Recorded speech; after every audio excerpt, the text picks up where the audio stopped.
Avant d'appeler mon éditeur, je regarde la photo de son portrait sur mon iPhone. J'en profite aussi pour me renseigner sur lui.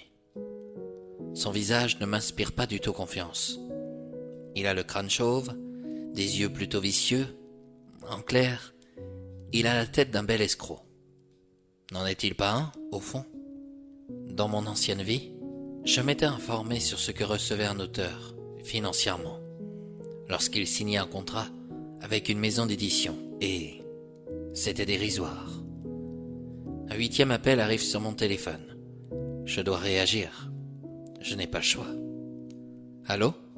Serge, qu'est-ce que tu fous, bon sang? Me dit-il avec un air agacé. Pardon? Tu es dans le brouillard, ou quoi? Bah, apparemment oui, je réponds. D'après là, j'ai pris une cuite hier. Tu dois t'en souvenir, vu que c'est toi qui m'as ramené. De quoi? Mais elle délire celle-là. S'il te plaît, ne parle pas ainsi de ma femme. Ta femme? Oh, oh, tu es sérieux, Serge? Ça fait des mois que vous ne baisez plus ensemble. Il me semble que vous êtes mon éditeur, je réplique, en employant le vouvoiement. Vous jugez tous les proches de vos auteurs de cette manière? Tu es vraiment sûr que ça va? À t'entendre parler, tu me fais peur, franchement. Bon, écoute, ton chauffeur t'attend en bas de ton immeuble. Ce n'est pas grave, je vais me débrouiller avec les tours de contrôle, pour expliquer que ton vol aura un peu de retard. Qu'ont-ils dans ce monde à ne pas m'écouter? J'ai réellement l'impression de parler constamment dans le vide. Sans perdre une minute, je file retrouver mon chauffeur, après avoir enfilé un long manteau pour ne pas prendre froid. En arrivant sur le trottoir, celui-ci ouvre la portière de mon véhicule avec une physionomie d'une neutralité extrême. Il m'est impossible de savoir ce qu'il ressent. Combien de temps m'a-t-il attendu dans ce froid de décembre? Avant de m'asseoir, je prends l'initiative de poser une main sur son épaule. Un sourcil d'interrogation apparaît sur son visage. D'une voix basique, il déclare « Que faites-vous, monsieur ?» Je tiens à m'excuser. Son regard en dit long. Il paraît plus que tout étonné. À quel propos? J'ignore combien de temps vous m'avez attendu et... 1 heure, me coupe-t-il. 1 heure? Dis-je ahuri. Pourquoi n'êtes-vous pas rentré dans le hall? Car je ne suis pas autorisé à m'y rendre, monsieur. Écoutez, à partir d'aujourd'hui, vous y aurez accès, est-ce compris? Sans vouloir vous manquer de respect, monsieur, le froid ne me gêne guère.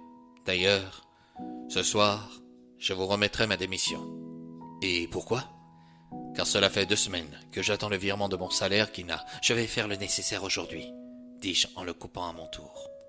Depuis 1 semaine, vous me répétez la même phrase. Je suis en train de vivre un cauchemar. Cela ne peut pas en être autrement. Plus les heures passent, plus je découvre une image de moi qui se trouve à l'opposé de celle que j'aspire devenir. Pourquoi étais-je si irrespectueux, si dur, si méfiant? Il doit y avoir une raison derrière tout ça. Aussitôt, je prends le soin de regarder les contacts dans mon iPhone. Il y a le numéro de mon banquier. En voyant l'heure, je m'aperçois que ma banque n'est pas encore ouverte. Si seulement je connaissais mon numéro de compte pour régler ce problème tout de suite. Vous ne rentrez pas dans la voiture, monsieur? Asseyez-vous avec moi à l'arrière. Pourquoi donc? La voiture ne va pas se conduire toute seule. Je m'en doute bien, mais j'aimerais vous virer votre salaire de suite. Cependant, je vais vous paraître étrange.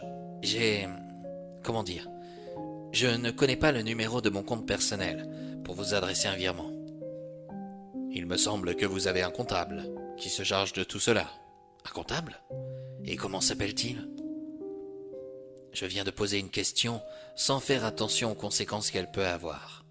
Mon chauffeur a beau garder une neutralité dans sa façon d'être à mon égard. Je comprends dans son regard ses interrogations. François Latriche, rétorque-t-il. Merci. De rien, monsieur.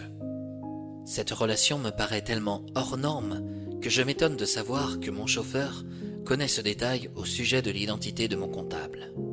Sans perdre une minute, j'appelle celui-ci pour l'informer du retard concernant le virement de ce salaire. Mon comptable rétorque. J'aimerais bien pouvoir satisfaire votre demande. Cependant, votre salarié ne note jamais les heures qu'il exécute auprès de vous. Et en ce qui vous concerne, j'imagine que vous vous rajoutez des heures pour vous. En effet, monsieur Garot, non, se rattrape-t-il. Peu importe le nombre d'heures, quel est son salaire médian? 2500 euros, monsieur. Eh bien, pour cette fois, versez-lui 4000 euros. 4000? S'exclame ahuri mon comptable. Et pourquoi donc? Je n'ai aucune envie de me séparer de lui, et j'ai suffisamment abusé de sa patience ces dernières semaines. À ce propos, j'aimerais vous faire savoir qu'en ce qui me concerne, je n'ai reçu aucune... Comment expliquer la chose? Augmentation, je demande.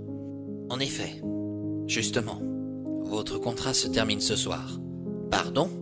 Je vous vire, je lance. Et je tiens à avoir sur mon bureau, en revenant chez moi, le numéro de tous mes comptes. Vous ne pouvez pas faire ça, monsieur Garot. Vraiment?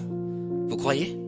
Pour virer une personne, il faut la voir commettre une faute lourde. Oh, je suis sûr qu'en analysant mes comptes moi-même, je vais trouver certaines choses très intéressantes à votre sujet. Je n'hésiterai pas à rencontrer les prud'hommes, monsieur, et à faire part de vos magouilles financières. Vous ne manquez pas d'audace, monsieur Latriche.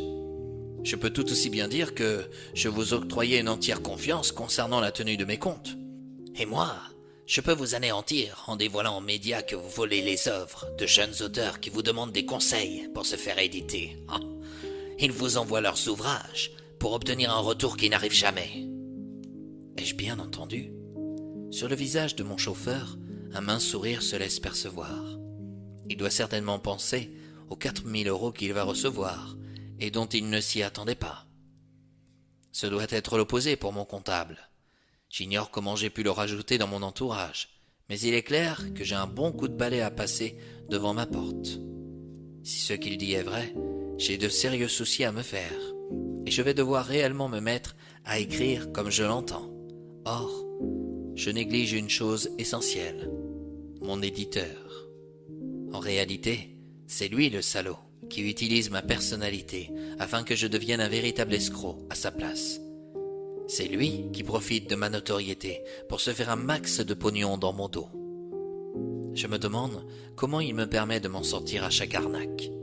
Il y a certainement une anguille sous la roche que je ne vais pas tarder à découvrir.